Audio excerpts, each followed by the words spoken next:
Hi everyone, welcome back. പേടിയുണ്ടോ? ഇടയ്ക്കിടയ്ക്ക് demat account തുറന്ന് സ്റ്റോക്സിലെ വാല്യൂ പോർട്ട്ഫോളിയോ റെഡിൽ നിൽക്കുന്നതൊക്കെ നോക്കുന്നുണ്ടോ? സ്വിംഗ് ട്രേഡർ ആണെങ്കിൽ ഡെഫിനറ്റ്ലി നിങ്ങളുടെ പോർട്ട്ഫോളിയോ റെഡിലാകാനായിട്ടുള്ള എല്ലാ സാധ്യതയുണ്ട്. റിയലി ഇത് നിങ്ങൾ പേടിക്കണോ? ഒരുപാട് മെസ്സേജസ് ആയിട്ടോ വരുന്നത്. ഞാൻ 200 രൂപയ്ക്ക് സ്റ്റോക്ക് വാങ്ങി, ഇപ്പോൾ 130 രൂപ വാല്യൂവിൽ നിൽക്കുന്നു. 500 രൂപയായിരുന്നു സ്റ്റോക്കിന്റെ പ്രൈസ്, അതിപ്പോൾ 430 രൂപയല്ല ട്രേഡ് ചെയ്യുന്നത്. ഞാൻ എന്ത് ചെയ്യണം? സ്റ്റോക്ക് വിൽക്കണോ വാങ്ങണോ? ഇങ്ങനെയുള്ള കോമൺ ആയിട്ടുള്ള ഒരുപാട് മെസ്സേജസ് കണ്ടതുകൊണ്ടാണ് ഇങ്ങനെ ഒരു വീഡിയോ ചെയ്യാലോ എന്ന് കരുതിയത്. റിയലി നിങ്ങൾ പേടിക്കേണ്ട ആവശ്യമുണ്ടോ? എന്നോട് ചോദിച്ചു കഴിഞ്ഞാൽ നിങ്ങൾ ഒരിക്കലും ഈ ഒരു കറക്ഷനെ നിങ്ങൾ ഇൻവെസ്റ്റർ ആണെങ്കിൽ പേടിക്കേണ്ട ഒരു ആവശ്യമില്ല. എന്തൊക്കെ കാര്യങ്ങളാണ് ഈ ഒരു സാഹചര്യത്തിൽ ശ്രദ്ധിക്കേണ്ടതെന്നും നമ്മൾ എങ്ങനെയാണ് നമ്മളുടെ പോർട്ട്ഫോളിയോ മാനേജ് ചെയ്യേണ്ടതെന്നും അങ്ങനെയുള്ള കാര്യങ്ങളായിരിക്കും നമ്മൾ ഈ വീഡിയോയിൽ ത്രൂ ഡിസ്കസ് ചെയ്യുന്നത്. So guys, welcome to house of trading. Corrections അത് നമ്മുടെ മാർക്കറ്റിൽ കോമൺ അല്ലായിരുന്നു. ഞാൻ മാർക്കറ്റ് എന്ന് പറയുന്നത് നിഫ്റ്റിയാണ് കേട്ടോ ഒരു ബേസ് ഇൻഡെക്സ് ആയിട്ട് ഈ വീഡിയോയിൽ ത്രൂ ഔട്ട് സംസാരിക്കുന്നത്. നിഫ്റ്റിയുടെ കാര്യങ്ങളായിരിക്കും സംസാരിക്കുന്നത്.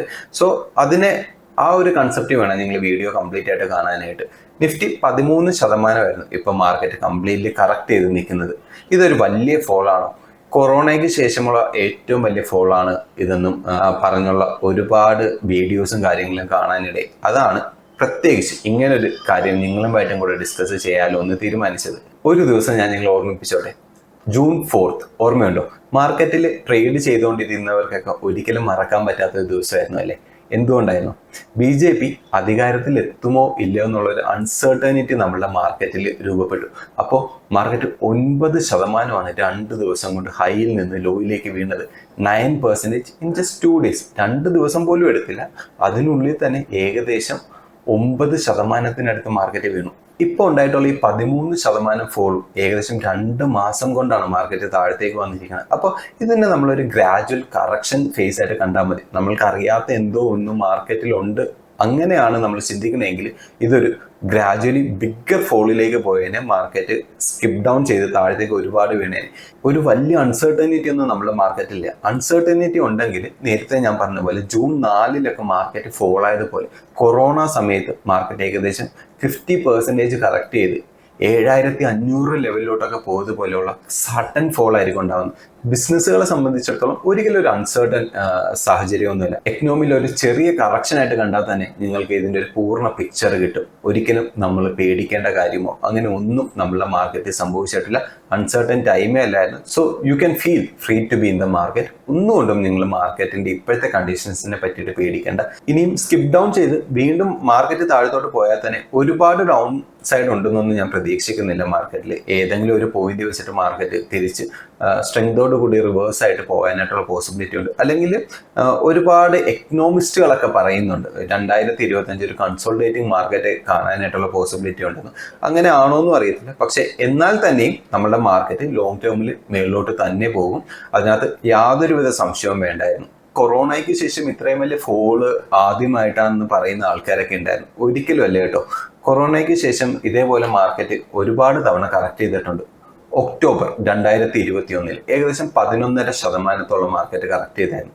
ജാനുവരി 2022 വരാൻ നേരം 15% അന്ന് നിഫ്റ്റി കറക്റ്റ് ചെയ്തത്. അത് ഏപ്രിലേക്ക് വന്നപ്പോൾ 2022 ഏപ്രിലേക്ക് വന്നപ്പോൾ 16% നിഫ്റ്റി അവിടെ കറക്റ്റ് ചെയ്തിട്ടുണ്ട്. ഈ കറക്ഷൻസിന് ശേഷം വീണ്ടും ഡിസംബർ 2022 വന്നപ്പോഴേക്കും വീണ്ടും 11% നിഫ്റ്റി കറക്റ്റ് ചെയ്തു. ഈ കറക്ഷൻസ് എല്ലാം ബ്രോട്ടിൻ ചെയ്തിട്ട് നിഫ്റ്റി വീണ്ടും മേളിലേക്ക് കയറിപ്പോവുക ചെയ്തു. അതേപോലെ ഒരു ചെറിയ കറക്ഷൻ പിന്നെ നമുക്ക് കാണാൻ സാധിച്ചത് 2023 മാർച്ചിലായിരുന്നു. ഈ 2023 മാർച്ചിന് ശേഷമാണ് നിഫ്റ്റി ഇത്രയും വലിയ റാലി നമുക്ക് തിരിച്ചു തന്നത്.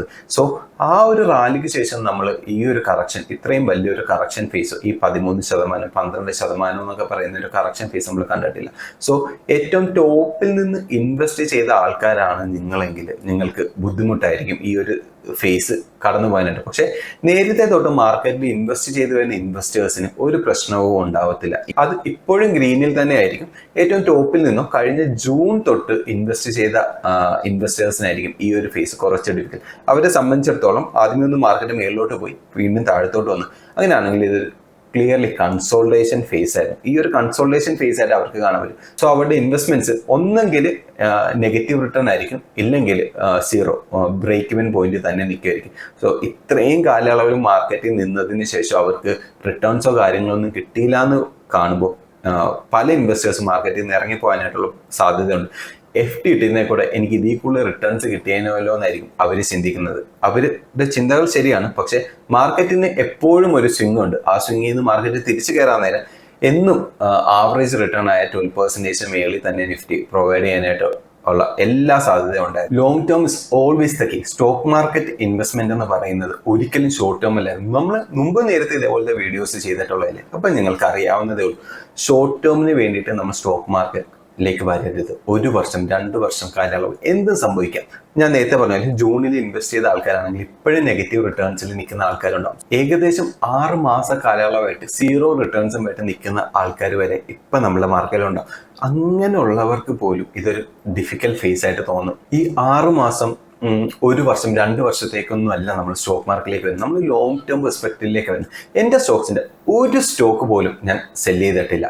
എൻ്റെ പോർട്ട്ഫോളിയോയിൽ എന്തുണ്ടായിരുന്നോ അത് അതേപോലെ തന്നെ ഉണ്ട്. ലൈഫ് ടൈമിലേക്ക് വേണ്ടിയിട്ടാണ് ഞാൻ സ്റ്റോക്സുകൾ പർച്ചേസ് ചെയ്യുന്നത്. അങ്ങനെ വേണം നമ്മൾ സ്റ്റോക്കുകളിൽ പർച്ചേസ് നടത്താനായിട്ട്. എന്നെ സംബന്ധിച്ചിടത്തോളം നിങ്ങൾ സ്റ്റോക്കിനെ മാരി ചെയ്യുവാന്നേ ഞാൻ പറയത്തുള്ളൂ. സ്റ്റോക്സിനായാലും മ്യൂച്വൽ ഫണ്ടിനായാലും യു ജസ്റ്റ് മാരി ഇറ്റ്. കല്യാണം കഴിച്ചാൽ ജീവിതകാലം മുഴുവൻ കൂടെ ഉണ്ടാവത്തില്ലേ, അതേപോലെ തന്നെ ഇടയ്ക്ക് ഡൈവോഴ്സ് ചെയ്ത് പോകരുത്. നമ്മളെല്ലാവരും ആഗ്രഹിക്കുന്നത് അതേപോലെ ഒരു ഭാര്യനെ ആയിരിക്കത്തില്ലേ. സോ ജീവിതകാലം മുഴുവൻ നമ്മളെ കൂടെ സ്നേഹിച്ച് നമ്മുടെ കൂടെ ഉണ്ടാവുന്ന ഭാര്യനെ പോലെ ആയിരിക്കണം നമ്മളൊരു സ്റ്റോക്കോ ഒരു മ്യൂച്വൽ ഫണ്ടോ വാങ്ങുന്നത്. ഫോക്കസ് ഓൺ ഫണ്ടമെന്റൽസ് എന്ന് നമ്മൾ എപ്പോഴും പറയാറുള്ള കാര്യമില്ല. നിങ്ങൾ ഈ ഒരു ഫേസിൽ നിങ്ങൾ തന്നെ നിങ്ങളുടെ ചുറ്റുപാടുള്ള ബിസിനസ്സുകളിലേക്കൊന്ന് നോക്കിയാൽ മതി. അവരുടെ ബിസിനസ്സുകൾക്ക് എന്തെങ്കിലും മാറ്റം സംഭവിച്ചിട്ടുണ്ടോ, ഇല്ലെങ്കിൽ എന്തെങ്കിലും സ്ട്രക്ചറൽ ചേഞ്ചസ് ഉണ്ടായിട്ടുണ്ടോ. ഉദാഹരണത്തിന് എപ്പോഴും പറയാറായിട്ടുള്ള ഒരു എക്സാമ്പിൾ HDFC ബാങ്ക്. അവരുടെ ഓപ്പറേഷൻസിലോ അവരുടെ ടാർഗറ്റിലോ അവരുടെ പെർഫോം ചെയ്യുന്ന രീതികളിലോ ഈ ഒരു കാലയളവിൽ സ്റ്റോക്ക് മാർക്കറ്റ് താഴത്തേക്ക് വരുന്ന കാലയളവിൽ എന്തെങ്കിലും മാറ്റം വന്നിട്ടുണ്ടോ? ചിട്ടയായിട്ട് അവർ അവരുടെ പ്രവർത്തനം നടത്തിക്കൊണ്ടേയിരിക്കും. നമ്മൾ അതേപോലത്തെ കമ്പനീസിലേക്ക് അത് ഇൻവെസ്റ്റ് ചെയ്യണം. പിന്നെ നമ്മൾ എന്തിനു പേടിക്കണം? നല്ല കമ്പനികളിലാണ് നിങ്ങൾ ഇൻവെസ്റ്റ് ചെയ്തിട്ടുള്ളതെങ്കിൽ, ഫണ്ടമെന്റലി സ്ട്രോങ് ആയിട്ടുള്ള കമ്പനി ആണെങ്കിൽ ബിലീവ് ഇൻ യുവർ പർച്ചേസ് എന്നേ എനിക്ക് പറയാനായിട്ടുള്ളൂ. സോ അതിൻ്റെ അർത്ഥം കണ്ണും പൂട്ടി പോയി സ്റ്റോക്ക് വാങ്ങുക എന്നുള്ളതല്ല.